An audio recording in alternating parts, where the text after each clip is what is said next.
Mari kita membacanya. Saya bacakan bagi kita semua. 2 Petrus pasal 2 ayat 1. Sebagaimana nabi-nabi palsu dahulu tampil di tengah-tengah umat Allah, demikian pula di antara kamu akan ada guru-guru palsu. Mereka akan memasukkan pengajaran-pengajaran sesat yang membinasakan.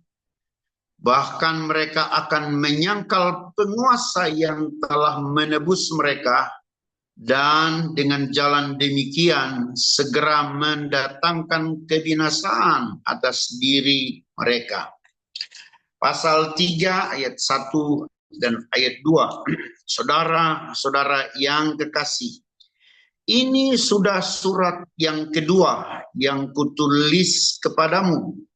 Di dalam kedua surat itu aku berusaha menghidupkan pengertian yang murni oleh peringatan-peringatan, supaya kamu mengingat akan perkataan-perkataan yang dahulu telah diucapkan oleh nabi-nabi kudus, dan mengingat akan perintah Tuhan dan juru selamat yang telah disampaikan oleh rasul-rasulmu kepadamu. Puji Tuhan. Haleluya. Ini begitu penting bagi saya dan saudara. Dalam kedua pasal ini, pasal 2 dan pasal 3, kita menemukan ada kata peringatan, ya.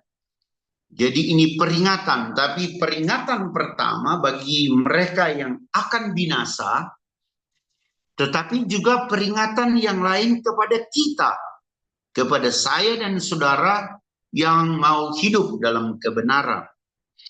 Dalam pasal 2 ayat yang ke-6 di sana disebutkan, dan jikalau Allah membinasakan kota Sodom dan Gomora dengan api, dan dengan demikian memusnahkannya dan menjadikannya suatu peringatan untuk mereka yang hidup fasik di masa kemudian.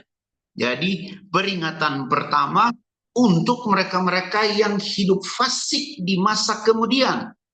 Dalam pasal 2 ini, Bapak Ibu Saudara-saudara, peringatan ini sebenarnya di dalamnya ada orang-orang yang disebutkan berulang kali, sebenarnya mereka sudah menerima penebusan. Mereka sudah ditebus, tetapi mereka menyangkal penebus mereka. Sebenarnya mereka sudah ada di jalan yang benar, tetapi kemudian mereka meninggalkan jalan yang benar. Pada ayat 20 disebutkan seperti ini, 20 dan 21. Sebab jika mereka oleh pengenalan mereka akan Tuhan dan Juru Selamat kita Yesus Kristus telah melepaskan diri dari kecemaran-kecemaran dunia, tetapi terlibat lagi di dalamnya, maka akhirnya keadaan mereka lebih buruk daripada semula. Sudah meninggalkan kecemaran-kecemaran dunia, sudah memperoleh pengenalan akan Tuhan dan Juru Selamat Yesus Kristus, tetapi kemudian akhirnya terlibat lagi di dalam kecemaran-kecemaran yang mereka sudah tinggalkan. Akhirnya mereka menjadi lebih buruk daripada yang semula. Ayat 21. Karena itu bagi mereka adalah lebih baik jika mereka tidak pernah mengenal jalan kebenaran daripada mengenalnya, tetapi kemudian berbalik dari perintah kudus yang disampaikan kepada mereka. Oh, Bapak Ibu Saudara-saudara, mereka ini disebut orang fasik.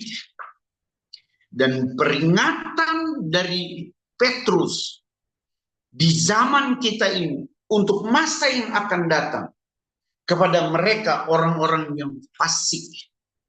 Sayang sekali. Sudah menjadi Kristen, sudah mengenal Tuhan, sudah mengenal jalan kebenaran, tapi kemudian mereka berbalik mencemarkan diri lagi. Bapak, Ibu, saudara-saudara, kalau kita membaca keadaan mereka, waduh, begitu menyedihkan. Ini peringatan, ya.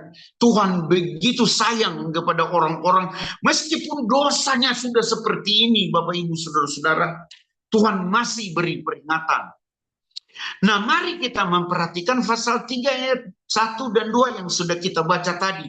Ini peringatan-peringatan kepada saya dan saudara, haleluya, yang mau hidup dalam kebenaran, yang mau mengejar kekudusan.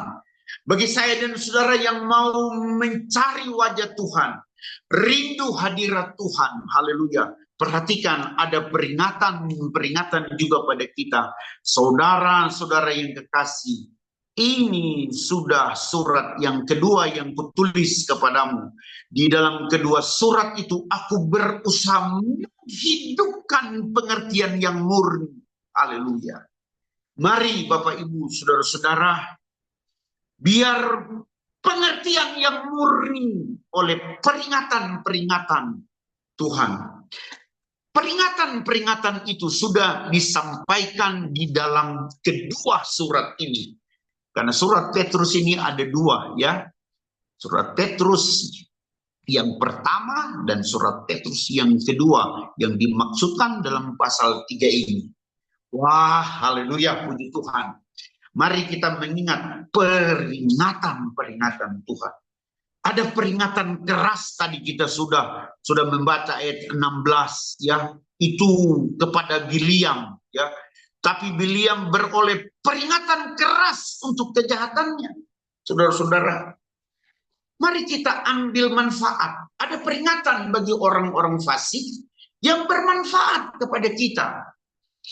Tapi mari kita bertumbuh dalam peringatan-peringatan yang menghidupkan pengertian yang murni. Haleluya. Jangan disesatkan oleh nabi-nabi palsu. Jangan disesatkan oleh guru-guru palsu. Oh, puji Tuhan. Haleluya. Bapak, Ibu, saudara-saudara, di dalam surat Paulus kepada jemaat Korintus, pasal 11 Korintus, di sana judulnya begitu jelas. Lembaga Alkitab Indonesia memberi judul Israel sebagai suatu peringatan. Peringatan untuk kita semua. Untuk saya dan saudara. Artinya semua sejarah bangsa ini, semua apa yang dialami jatuh bangun bangsa ini boleh menjadi peringatan kepada gereja, kepada umat perjanjian baru, kepada umat tebusan darah Kristus. Haleluya. Dalam ayat 1 dan seterusnya Paulus berkata dalam 1 Korintus 10, aku mau supaya kamu mengetahui, saudara-saudara, bahwa nenek moyang kita semula berada di bawah perlindungan awan dan bahwa mereka semua telah melintasi laut. Untuk menjadi pengikut Musa mereka semua telah dibaptis dalam awan dan dalam laut. Mereka semua makan makanan rohani yang sama. Dan mereka semua minum minuman rohani yang sama. Sebab mereka minum dari batu karang rohani yang mengikuti mereka. Dan batu karang itu ialah Kristus. Tetapi sungguh pun demikian Allah tidak berkenan kepada bagian yang terbesar dari mereka. Karena mereka ditewaskan di padang gurun. Semuanya ini telah menjadi sebagai contoh bagi kita untuk memperingatkan kita. Haleluya. Haleluya. Oh, puji Tuhan. Haleluya. Terima kasih untuk peringatan-peringatan Tuhan. Terima kasih untuk para rasul yang melayani kita untuk memperingatkan kita supaya timbul pengertian yang murni. Haleluya, puji Tuhan. Sudah dibaptis, sudah makan dan minum minuman rohani yang sama. Haleluya. Dan mengikuti batu karang rohani, ya, batu karang yang mengikuti mereka, dan batu karang itu ialah Kristus. Tetapi sungguh pun demikian Allah tidak berkenan kepada bagian terbesar dari mereka. Oh, saudaraku, Haleluya, haleluya. Jangan kita menjadi bagian golongan terbesar dari orang-orang yang sudah dibaptis, orang-orang yang sudah makan dan minum minuman rohani yang sama. Petrus bilang tadi, tapi yang kemudian balik dan mencemarkan diri lagi. Petrus bilang tadi, mereka adalah orang-orang yang sebenarnya sudah ditebus. Oh, saudaraku yang kasih dalam Tuhan, menghina darah Kristus tidak ada ampun lagi. Kristus tidak akan disalibkan untuk kedua kali. Mari pengertian yang murni muncul pada kita. Kenapa peringatan itu penting? Bapak Ibu saudara-saudara, saya membacakan begini. Saudara-saudara, Mazmur 119. Sebenarnya ada beberapa ayat, tapi saya membaca 2 ayat saja, ya. Saya membaca 2 ayat saja. Mazmur 119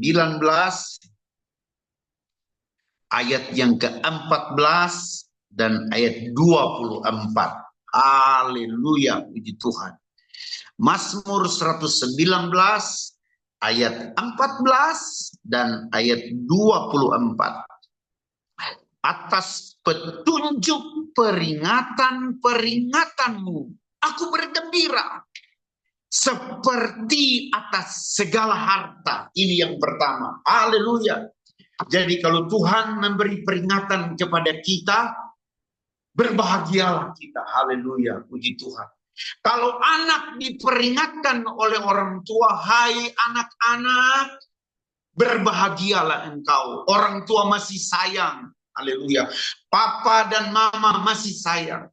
Kalau guru-guru kasih peringatan, berbahagialah engkau, hai murid-murid, karena guru-guru sayang kepadamu.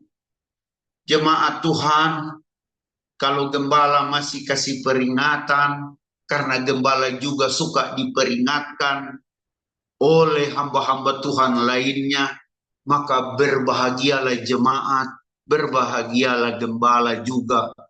Gembala juga dapat peringatan-peringatan. Bapak Ibu, tidak baik kalau gembala ini cuma memberi peringatan-peringatan. Gembala juga perlu diperingatkan. Haleluya, puji Tuhan. Haleluya. Peringatan-peringatan itu membahagiakan kita.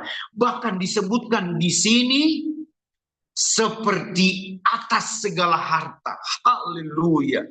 Bergembira seperti atas segala harta. Bukan main. Haleluya. Puji Tuhan. Peringatan-peringatan itu rupanya merupakan kekayaan, saudara-saudara. Ya, puji Tuhan. Baik, mari kita perhatikan ayat 24. Ya, peringatan-peringatanmu menjadi kegemaranku. Jadi hobi, saudara-saudara. Menjadi penasehatku. Mari lihat peringatan-peringatan Tuhan dan gemari itu, Bapak Ibu saudara-saudara. Rasanya tidak enak ya di telinga. Rasanya barangkali kurang nyaman dalam hati. Saya diperingatkan dengan keras. Peringatan-peringatan itu seolah-olah membuat kita tersinggung, saudara-saudara. Jangan. Haleluya. Sebaliknya kita harus gemar. Sebaliknya kita harus bersukacita, bergembira. Saudaraku yang kasih dalam Tuhan, ganti rasa tersinggung, mari kita bergembira. Mari kita menggemari peringatan-peringatan Tuhan. Haleluya. Bahkan peringatan-peringatan itu menjadi penasehat-penasehat bagi kita, puji Tuhan. Haleluya, haleluya.